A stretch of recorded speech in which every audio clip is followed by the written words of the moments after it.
Good evening. Before I start, if you like this story, or you just want to hear a background voice while you're doing an activity, do share my content. It helps me grow a little bit faster, and will make sure I can enslave myself here to provide you with even better quality. Do enjoy. Sometimes when I'm lying in bed at night and staring at the ceiling, an overwhelming feeling of sadness begins to break over my body in crushing waves. I think about my past relationships, the girls I never asked out, the friends that I've drifted away, all the roads I could have gone down but didn't, and my heart throbs with a knee awareness of every loss. It's a sad thing to put to paper, but the only friend I have left now is regret. The familiar misery of his embrace is strangely comforting as it crushes me more and more each day.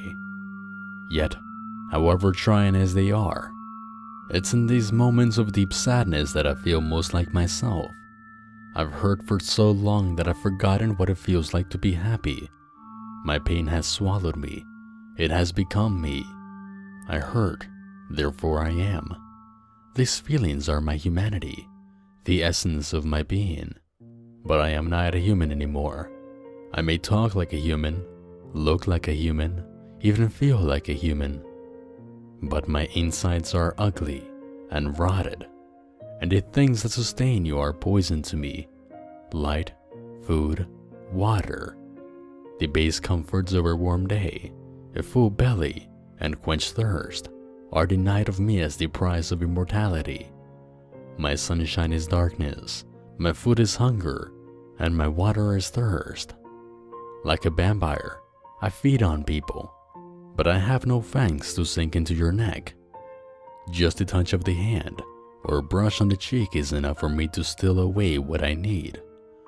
Another few years of life, and another bad memory to add to the carousel that revolves in my head as I lay awake each night.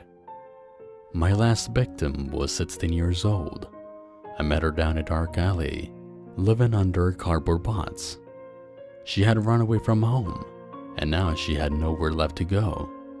We talked for a long time that night. I asked her why she ran away, and she said she didn't have a reason. Her parents were good to her. She had friends at school. Her life should have been perfect. But there was a pain on the inside that pulled her down like a weight inside her chest. A pain that just didn't want to go away. She had thought that if she could just run far enough away, maybe she could escape the pain too. But it had followed her here, never losing sight of her for a moment. I smiled sadly at her and asked her to take my hand. "Where are we going?" she asked, a small note of hope in her voice. "Somewhere happy," I replied. As she grasped my hand, I felt the familiar cold flowing through my fingertips and up my arm as I stole her humanity from her. I sank to my knees as all of her pain, her insecurities, and her bad memories became my own, flowing throughout my body like a cold river of misery. When it was over, I lay on the ground, weak and broken.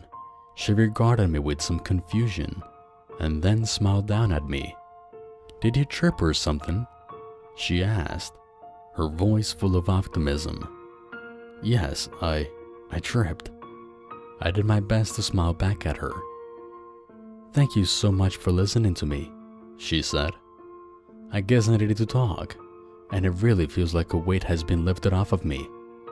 I smiled silently back at her as my heart ached with all of her pain. I think I need to go home," she said. "Yes," I replied. "I think you do too."